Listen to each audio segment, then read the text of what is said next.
ಎಲ್ಲ ಸ್ನೇಹಿತರೆ ಎಲ್ಲರಿಗೂ ನಮಸ್ತೆ. ನಾವು ಬಂದಿರೋ ಶ್ರೀ ಕ್ಷೇತ್ರ ದುಡ್ಡೇಟ ಲಕ್ಷ್ಮೀನಾರಾಯಣ ಸ್ವಾಮಿ ದೇವಸ್ಥಾನಕ್ಕೆ. ಇದು ಬೆಟ್ಟದ ದೇವಸ್ಥಾನ ಆಗಿದ್ದು ಈ ದೇವಸ್ಥಾನದ ವಿಶೇಷವಾಗಿ ಪವಾಡಗಳು ತಿಳ್ಕೊಂಡು ಹೋಗೋಣ. ಈಗ ಮೊದಲನೇದಾಗಿ ನೀವು ನೋಡ್ತಿರೋ ಈ ಹೊಂಡ, ಇದು ಶ್ರೀ ದೊಡ್ಡೇಟ ಲಕ್ಷ್ಮೀನಾರಾಯಣ ಸ್ವಾಮಿಯ ಹೊಂಡ. ಈ ಪ್ರತಿಯೊಬ್ಬ ಭಕ್ತಾದಿಗಳು ಬಂದಷ್ಟೇ ಇಲ್ಲಿ ಸ್ನಾನ ಮಾಡಿಕೊಂಡು ಹೋಗ್ತಾರೆ. ಪವಿತ್ರವಾದ ನೀರು. ಮತ್ತು ಈ ಹೊಂಡದ ವಿಶೇಷತೆಗಳೇನಂತ ಹೇಳಿದ್ರೆ, ಇಲ್ಲಿ ವರ್ಷದ 365 ದಿನವೂ ಕೂಡ ನೀರು ಖಾಲಿ ಆಗೋದಿಲ್ಲ. ಯಾವುದೇ ಬರಗಾಲ ಬಂದರೂ ಖಾಲಿ ಆಗೋದಿಲ್ಲ. ಮತ್ತು ಇನ್ನೊಂದು ವಿಶೇಷತೆ ಏನಂದರೆ, ಇಲ್ಲಿ ಶ್ರೀ ದೊಡ್ಡೇಟ ಲಕ್ಷ್ಮೀನಾರಾಯಣ ಸ್ವಾಮಿ ರಥೋತ್ಸವ ನಡೆಯುವಾಗ ಇಲ್ಲಿ ಬೆಳ್ಳಿ ರಥ ಅನ್ನೋದು 3 ಸಲ ಎದ್ದು ಮುಳುಗುತ್ತೆ ಅನ್ನೋ ನಂಬಿಕೆ ಇದೆ. ಅದಕ್ಕೋಸ್ಕರ ಇಲ್ಲಿ ಯಾವ ಭಕ್ತಾದಿಗಳಿಗೋಸ್ಕರ ಕೂಡ ಊರಿನ ರಥೋತ್ಸವ ನಡೆಯುವಾಗ ಯಾವ ಭಕ್ತಾದಿಗಳು ಕೂಡ ಬೆಟ್ಟದಕ್ಕೆ ಬರಲ್ಲ. ಬೆಟ್ಟದಕ್ಕೆ ರಥ ರಥದ ಉತ್ಸವ ಮುಗಿಸ್ಕೊಂಡೇ ಬರ್ತಾರೆ. ಇದು ಇಲ್ಲಿನ ಮೊದಲನೇ ವಿಶೇಷತೆಗಳಾಗಿದೆ. ಇನ್ನೊಂದು ವಿಶೇಷತೆಗಳಿಗೆ ಕೇಳ್ದೋಣ. ವಿಶೇಷತೆಗಳ ನೋಡ್ತಾ ಹೋಗೋಣ. ಮುಂದೆ ಇನ್ನು ಭಾಳ ಇದ್ದಾವೆ. ಇಲ್ಲ ಪವಾಡಗಳ ಕೇಳಬೇಕು ನೀವು. ಮತ್ತು ಈ ದೇವಸ್ಥಾನಕ್ಕೆ ಬನ್ನಿ. ಈ ದೇವಸ್ಥಾನ ಇರೋದು ಹೊಳಲ್ಕೆರೆಯಿಂದ 7 ಕಿಲೋಮೀಟ್ರ್.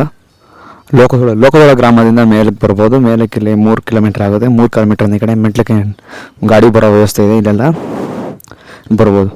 ನೀವಲ್ಲಿ ನೋಡ್ತಿರೋವೆಲ್ಲ ಏನಂದರೆ, ಹಳೆ ಕಾಲದಲ್ಲಿ ವಾಸಿಸೋಕಿರೋ ಮನೆ ಥರ. ಇಲ್ಲಿ ಬಂದವರು ವಾಸಿಸೋಕಿರೋ ಮಳೆ ಬಿಸಿಲಿಗೆ ವಾಸಿಸೋಕಿರೋ ಮನೆ ಥರ ಜಾಗಗಳು ಮಾಡಿದರು. ನೋಡ್ತಿರ್ಬೋದು. ಅದು ಸಹ ಇದು ಹೊಸ್ದಾಗಿರೋವಿಲ್ಲ.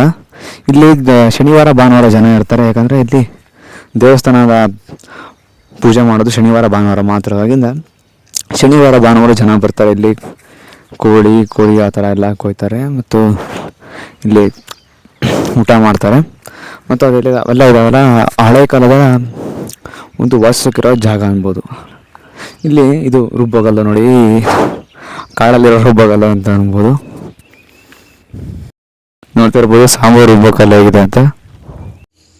ನೀವೀಗ ನೋಡ್ತಿರೋದು ಭೂತೇಶ್ವರ ಸ್ವಾಮಿ ಭೂತಪ್ಪನ ದೇವಸ್ಥಾನ ನೋಡ್ತಿರ್ಬೋದು. ಶ್ರೀ ದೊಡ್ಡೇಟ ಲಕ್ಷ್ಮೀನಾರಾಯಣ ಸ್ವಾಮಿಗೆ ಪ್ರಿಯವಾದ ಸ್ನೇಹಿತ ಅಂತಲೇ ಹೇಳ್ಬೋದು. ಇಲ್ಲಿ ಎಷ್ಟೋ ಜನ ಅರ್ಕೆ ಇದು ಇಲ್ಲಿ ಬಂದು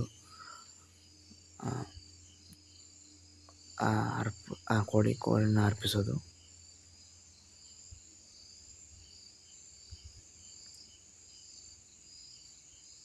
ಎಷ್ಟೋ ಜನರ ತಪ್ಪು ಭಾವನೆ ಆಗಿದೆ. ಏನಂತಂದರೆ, ಶ್ರೀ ರಂಗನಾಥ ಸ್ವಾಮಿಗೆ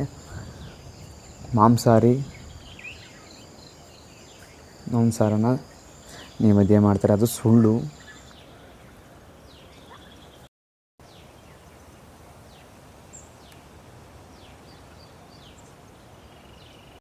ಈ ದೇವಸ್ಥಾನಕ್ಕೆ ಮಳೆಗಾಲದಲ್ಲಿ ಬರೋದ್ರಿಂದ ಈ ಪ್ರಕೃತಿ ಸೌಂದರ್ಯವನ್ನು ಕಲಿಬೋದು. ಇಲ್ಲಿ ನಾವು ಫಾಗ್ ಇರುತ್ತೆ ಬೆಳಗ್ಗೆ ಅಷ್ಟೊತ್ತಿಗೆ ಬಂದರೆ ಸಖತ್ತಾಗಿರುತ್ತೆ. ಅಲ್ಲಿ ಬಂದರೆ ಮಾತ್ರ ವಾತಾವರಣ.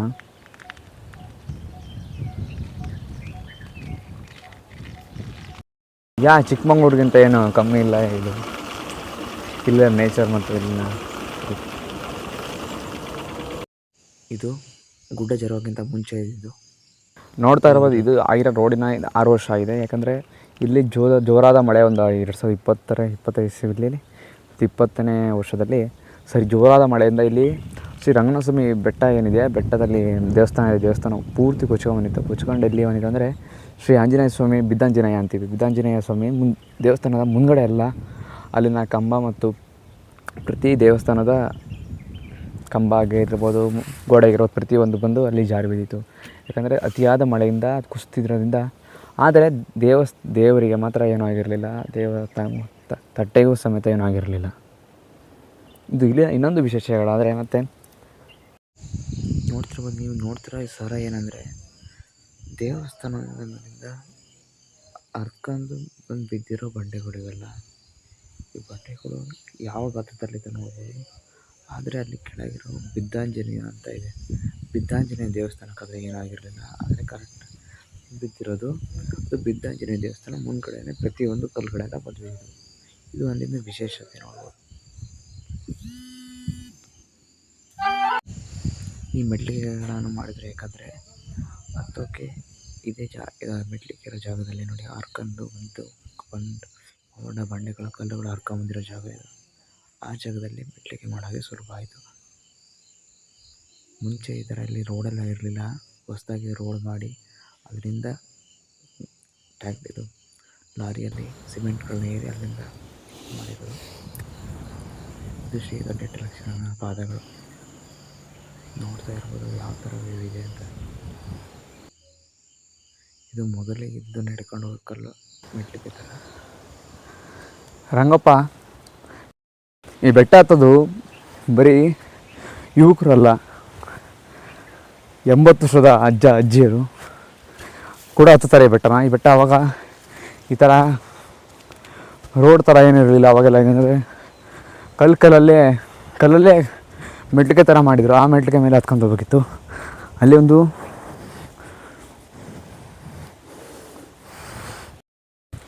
ಇವಾಗ ಇದು 6 ವರ್ಷ ಆದಮೇಲೆ ಈಗ ರೀಸೆಂಟಾಗಿ ಮೊನ್ನೆ ರೋಡು ಮಾಡಿದ್ದಾರೆ.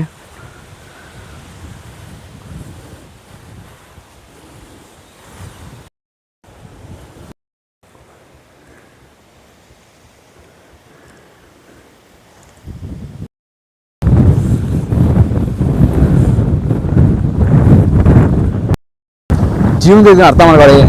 ನಾವು ಎಷ್ಟೇ 100% ಕಷ್ಟಪಟ್ಟರು ದೇವ್ರು ನನಗೆ ಇಲ್ಲ ಅಂದರೆ ನಾನು ಜೀವನದಲ್ಲಿ ಏನೂ ಮಾಡೋಕ್ಕಾಗಲ್ಲ. ಇವತ್ತು ಗುರುವಾರ, ಇವತ್ತು ನಾನು ಒಬ್ಬನೇ ಬಂದಿದ್ದೀನಿ ಮೇಕೆ. ನನ್ನ ಜೊತೆ ಯಾರೂ ಇಲ್ಲ. ಈ ಕಡೆ ಹುಷಾರಾಗಿ ಯಾರು ಇನ್ನೊಂದ್ಸರಿ ಬರ್ಕೋಬೇಕಂದ್ರೆ ಕಳ್ಳ ಜಾಸ್ತಿ ಇದೆ. ಅದರಿಂದ ಯಾರೇ ಆಗಲಿ ಟ್ರೈ ಮಾಡೋಕ್ಕೋಗ್ಬೇಡಿ ಒಬ್ಬೊಬ್ಬರು ಬರೋದು. ಅದರಿಂದ ಧೈರ್ಯ ಮಾಡಿ ಬಂದಿದ್ದೀನಿ. ಶ್ರೀ ರಂಗನಾಥ ಸ್ವಾಮಿ ಕೈ ಹಿಡಿತಾನೆ ಅಂತ.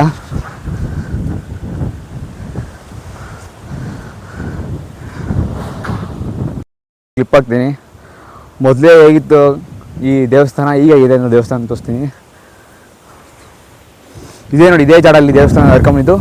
ಅಲ್ಲಿದೆಯಲ್ಲ ಅದೇ ಕಲ್ಲು, ಶ್ರೀ ರಂಗನಾಥ ಸ್ವಾಮಿ ಇದು ಕಲ್ಲು. ಈಗ ಅದನ್ನು ಕಬ್ಬಣದಲ್ಲಿ ಕಟ್ಟಿ ಸ್ವಲ್ಪ ಓಡಾಡಕ್ಕೆ ಎಲ್ಲರೂ ಕ್ಲೀನಾಗಿ ಗಮನಿಸಿ. ಅಲ್ಲಿ ದೇವಸ್ಥಾನದ ಸ್ಥಾನವಾಗಿ ಏನಿಲ್ಲ, ಆದರೆ ಅಲ್ಲಿ ಮೂರ್ತಿ ನೋಡ್ತಾ ಇರ್ಬೋದು. ಬೆಳಗ್ಗೆ ತಟ್ಟೆ ಇದೆ, ನೀರು ಬರ್ತಲ್ಲ ಬಿದ್ದಿರೋದು ಅಭಿಷೇಕ ಮಾಡೋಕ್ಕೆ. ಇನ್ನು ಪಾತ್ರೆ ಇದೆ ಮತ್ತು ಗಂಟೆ ಪ್ರತಿ ರಂಗಪ್ಪನ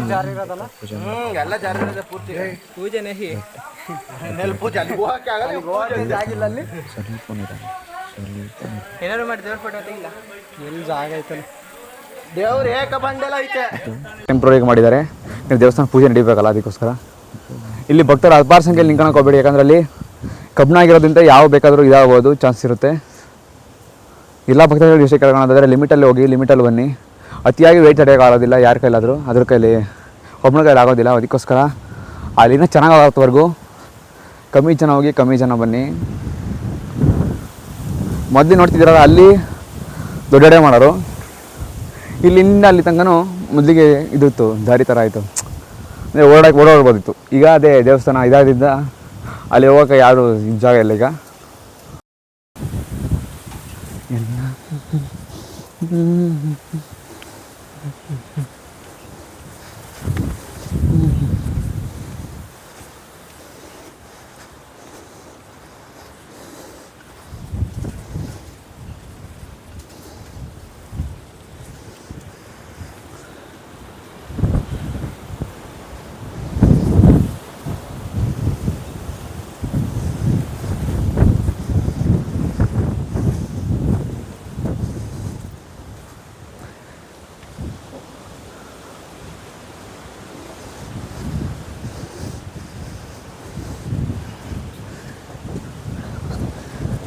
ನಿಮಗೆಲ್ಲ ಬೇಜಾರಾಗೋ ಸಂಗತಿ ಏನಂದರೆ, ಇವತ್ತು ದೇವಸ್ಥಾನ ಕದಾಕಿದೆ.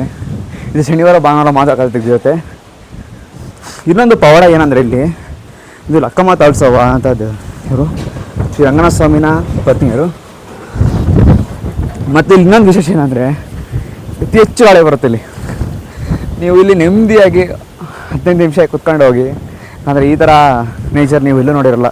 ಹೊಳಲ್ಕೆರೆಯಲ್ಲಿ, ಇದು ನನ್ನ ಪ್ರಾಮಿಸ್, ಹೊಳಲ್ಕೆರೆಯಲ್ಲಿ ಎಲ್ಲೂ ನೋಡಿರಲ್ಲ ಈ ಥರ ನೇಚರ್. ಮತ್ತು ಇನ್ನೊಂದೇನೆಂದರೆ, ಈ ದೇವಸ್ಥಾನ ಇರೋದು ಪೂರ್ವಕ್ಕೆ ಅಭಿಮುಖವಾಗಿ. ಎಲ್ಲ ದೇವಸ್ಥಾನ ಇರುತ್ತೆ ಅಂದರೆ ಪೂರ್ವಕ್ಕೆ ಮುಖವಾಗಿ ಇರ್ತವೆ. ಆದರೆ ಈ ದೇವಸ್ಥಾನ ಬಂದುಬಿಟ್ಟು ಪೂರ್ವಕ್ಕೆ ಅಭಿಮುಖವಾಗಿದೆ. ಮತ್ತು ಇನ್ನೊಂದು ಏನಂದರೆ ನಂಬಿಕೆ ಅಂದರೆ, ಇಲ್ಲಿ ಕೆಳಗಡೆ ಬಿದ್ದಾಂಜನೇಯ ಅಂತಿದೆ. ನಮ್ಮ ಅಜ್ಜಿಯವರಲ್ಲಿ ಏನಂತ ಹೇಳ್ತಿದ್ರು ಅಂದರೆ, ಇಲ್ಲಿ ಆಂಜನೇಯ ರಂಗಪ್ಪನ ಜೊತೆಗೆ ಮೇಲೆ ಬರ್ತೀನಿ ಅಂತ ಅಂತಿದ್ದಂತೆ.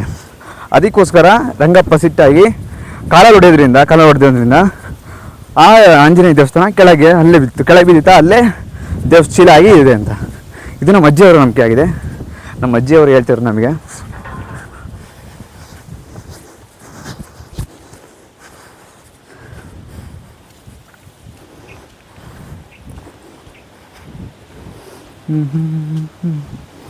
ಟಾಪ್ ವ್ಯೂ ತೋರಿಸ್ತೀನಿ ನೋಡಿ.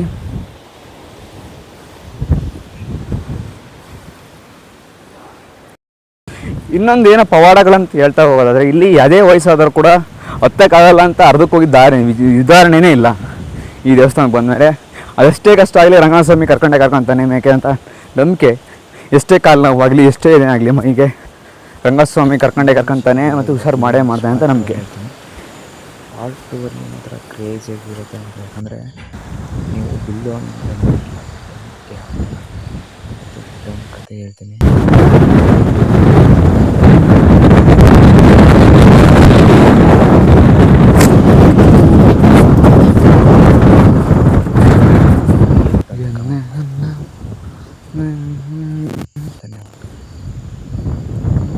ಯಾವ ಥರ ನೇಚರ್ ಇದೆ ಗೊತ್ತಿರೋ, ಯಾಕಂದರೆ ಇಲ್ಲಿ ಸ್ವಲ್ಪ ಹುಷಾರಾಗಿ ಅಲ್ಲಿ ಕಲ್ಬಿಡ ಸ್ವಲ್ಪ ಸೈಡಲ್ಲಿ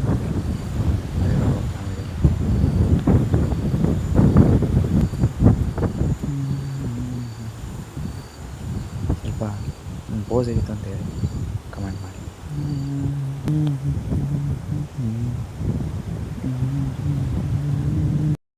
ಇಲ್ಲಿ ಯಾವುದೇ ಥರದ ಗೌರ್ಮೆಂಟ್ ದುಡ್ಡೇನು ಬರೋದಿಲ್ಲ ಈ ಥರ ಬೆಟ್ಟಕ್ಕೆ ಆಗಲಿ ದೇವಸ್ಥಾನ ಮಾಡೋದಕ್ಕೆ. ಅದಕ್ಕೋಸ್ಕರ ಇಲ್ಲಿ ದೇವಸ್ಥಾನದ ಭಕ್ತಾದಿಗಳ ದುಡ್ಡಿನಿಂದ ಮಾಡಲಾಗ್ತದೆ. ಇಲ್ಲಿ ಭವ್ಯವಾದ ದೇವಸ್ಥಾನ ಕಲ್ಲಿಂದ ಮಾಡಬೇಕಂತ ತೀರ್ಮಾನ ಆಗಿದೆ. ಮತ್ತು ಅಲ್ಲಿ ಸಿದ್ಧತೆ ರೋಡಿಗೋಸ್ಕರ ಮಾಡ್ತಾಯಿದ್ದಾರೆ, ಗಾಡಿಗಳು ತರಿಸಿ. ನಿಮ್ಮಲ್ಲಿ ಯಾರಾದರೂ ಏನಾದರೂ ದಾನ ಸ್ವಲ್ಪ ದುಡ್ಡನ್ನು ಕೊಡೋದಾದರೆ ಇಲ್ಲಿ ಊರಿನ ದೇವಸ್ಥಾನದ ಬಳಿ ಇರುವ ಟ್ರಸ್ಟ್ ಲಕ್ಷ್ಮೀ ರಂಗಸ್ವಾಮಿ ಟ್ರಸ್ಟಲ್ಲಿ ನೀವು ನೋಂದಾಯಿಸಿ ಹಣ ಕೊಡ್ಬೋದು. ರಿಸಿಪ್ಟ್ ಕೂಡ ಕೊಡ್ತಾರೆ ನಿಮಗೆ.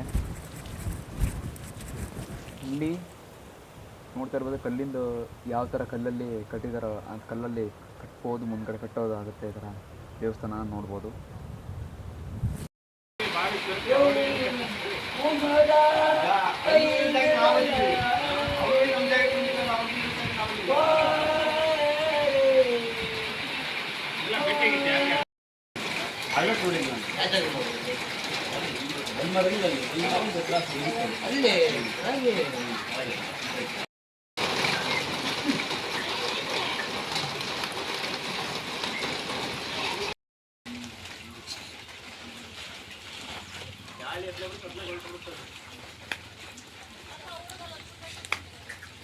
ಕಾರ್ತಿಕ್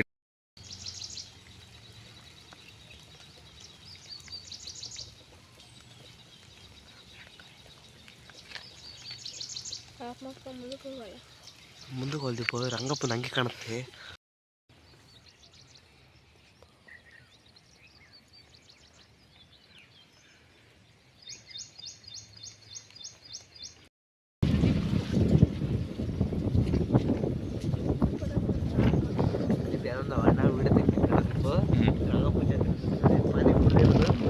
ಕುಡಿತಿರೋದು ಅಕ್ಕಿ ಬಿಡ್ತು ಹೋಗಿ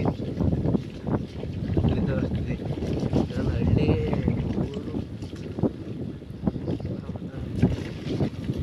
ಹೌದು ಎಮ್ಮೆಟ್ಟಿರೋದು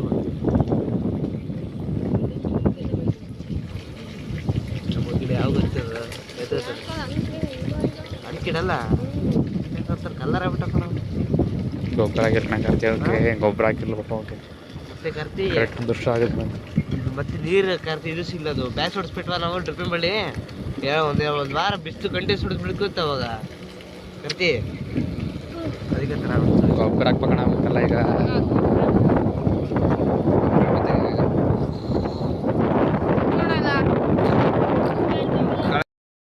ನೀರದ್ದು ನೀರದು ನೀರದು